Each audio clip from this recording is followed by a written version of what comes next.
Thank you, Liz. I'm going to share my screen. And as we all know, my organization is the NAACP, this organization. So I bring you greetings on behalf of the NAACP, our president and CEO, Derek Johnson, our chair, Leon Russell, vice chair, Karen Boykin-Towns, and our entire team.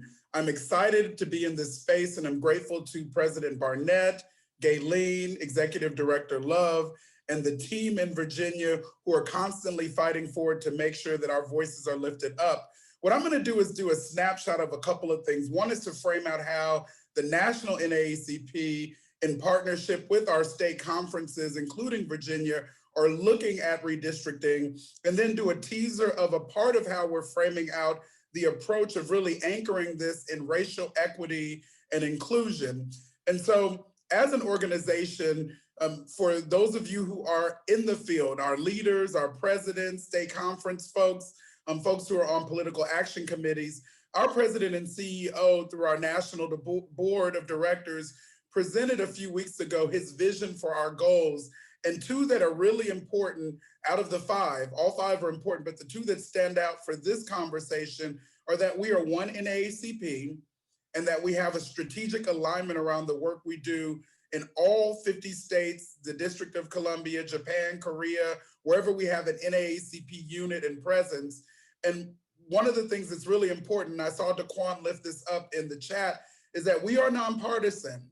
We have a C3 and a C4 infrastructure, but we're not blind. And so in the space of dealing with redistricting, we are clear that our theory of the case is rooted in something very simple, that people plus policy advocacy is our approach, and that is how we make life better for the Black community, for the communities we serve, for all communities, and for all Americans. And so when we think about redistricting through the lens of the Fair Maps objective, if you were to take a step back, you've heard some great information. Our real objectives are rooted in a few principles. One is that maps are drawn equitably and inclusively, and that it ensures all voters of color have an opportunity to elect a candidate of their choice. Very simple.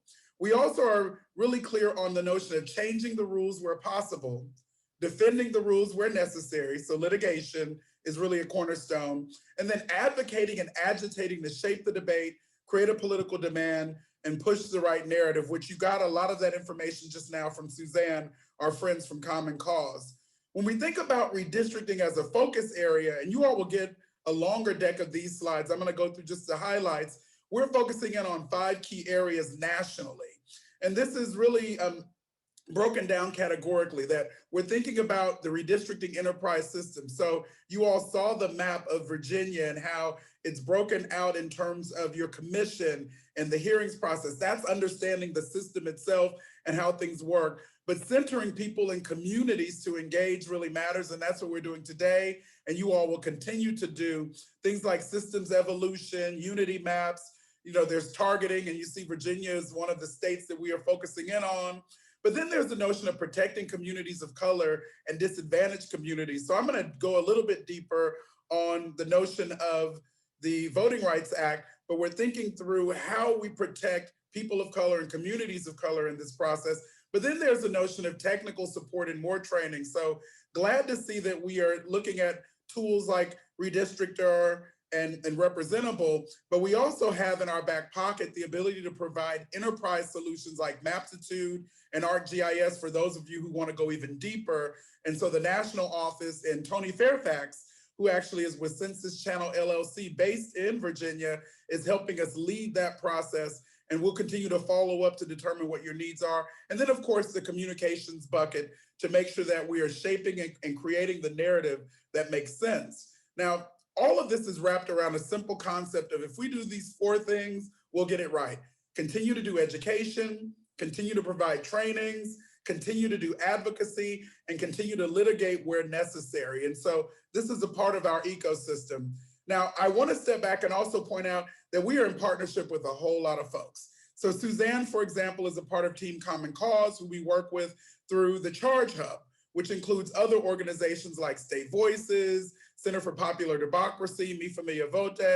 We're part of the State Infrastructure Fund, which includes MALDEF, Asian Americans Advancing Justice, Southern Echo, And we're a part of a thing called the Racial Equity Anchors, which includes Urban League and Unidos and API Health Forum and National Congress of American Indians and ESRI. And so there's a lot of groups we partner with nationally, at the state level and at the local level to make sure we're getting right. So if you get trainings or see things from some of these groups, just know that 9 times out of 10, we're playing together, communicating together, and working our angles to make sure that we get this right.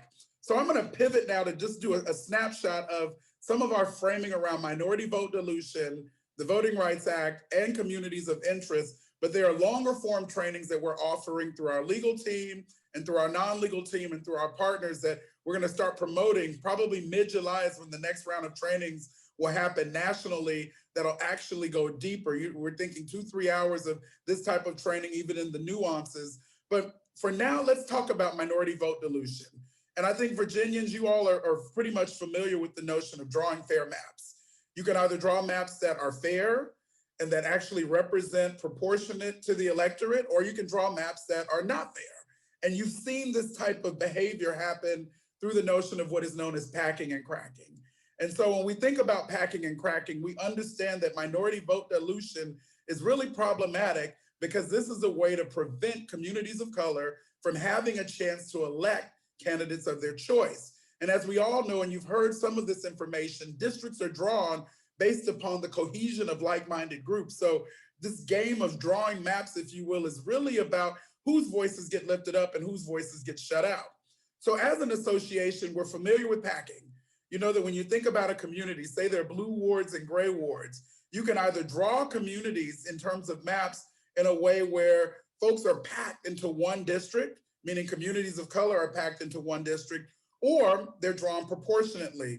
You also have the notion of cracking, which is a way to break up the power of minority communities in terms of drawing maps where you really dilute the vote strength by what we call thinning out the district in terms of splitting or fracturing the community. And so when we think about this, we step back and say, what's our fix? What's our frame? It's the Voting Rights Act. Now we know that the Voting Rights Act has been gutted, Section 5 in particular, but Section 2 still stands.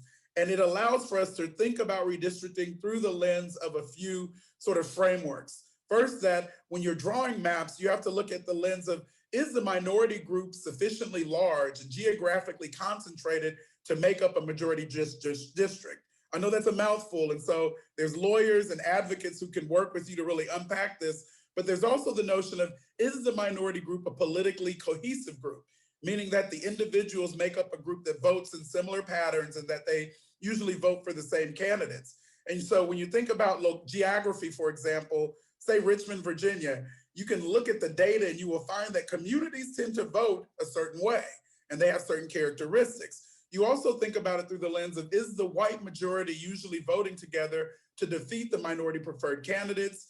And then given the totality of all circumstances listed above, you know, has this group a less of an opportunity if the maps are drawn in a certain way? So we think about the protections of the Voting Rights Act. It's there to fight minority vote dilution. It's there to fight packing and cracking and really make sure that we have districts that are fair and that are inclusive, but actually reflect the communities that we live in. And there are other types of districts that fall into these categories like minority coalition districts, crossover districts, and influence districts, but wanted to lift up that we have a framework and we have some protection under the law that hopefully will prevent what we have seen historically as the packing and cracking in many communities across the country and in the state of Virginia. Now, I'm going to pivot a little bit and then turn it back over to the panel around this notion of communities of interest, because it's something that we are trying to focus in on in terms of independent redistricting. Now, community of interest is a neighborhood or a community or a group of people that have common policy concerns that would benefit from being maintained in a single district. And when you think about gerrymandering, look at this graphic. I think it actually tells the story. You don't want to draw, you want to draw your own community of interest map for redistricting so you don't get cut out of the meal, so that you don't get cut out of what's on the table. And when you think about this, this is the focus of a lot of our efforts around HR 1 and S1. So you've seen recently our president and CEO meeting with Senator Joe Manchin about S1. This is to get policies at the federal level that will hopefully shift the paradigm so that gerrymandering in an extreme way doesn't happen. But Locally, we can prevent this through the notion of communities of interest, helping to mobilize our communities and really fight intentional minority vote dilution. But I want to caution you all, and I'm picking on Virginia. Picking on Pennsylvania. Didn't want to pick on Virginia with this graphic, but it's not a guaranteed fix because we still live in racially segregated communities. When you look at states like Virginia, there's pockets of Black folks that live in certain communities. You can go through Hampton Roads and find 160,000 Black folks who are clustered in certain communities. So if we do this community of interest frame, it could result in what we call intentional, and I'm going to say this again, unintentional, racialized splits, if you will. And so as we think about the notion of map drawing, we really want to make sure that we're being deliberate around how to center and ground our communities in a way where we're representing ourselves, but also thinking about the Voting Rights Act in Section 2. And so as I close, there's a lot more information that you can find online through our partnership with the Charge Hub at www.redistrictingcommunitycollege.com. You can email me, Jamal Watkins, jwatkins@naacpnet.org, and you'll get these slides. We'll be in communication, but in the coming weeks, we're going to continue to train, continue to nuance, and continue to fight for it together, because we know as all politics are local, all map drawing is local, and we want to find racial equity and inclusion between the lines. So I'm going to turn it back over to the panel so that we can continue this conversation. Thank you.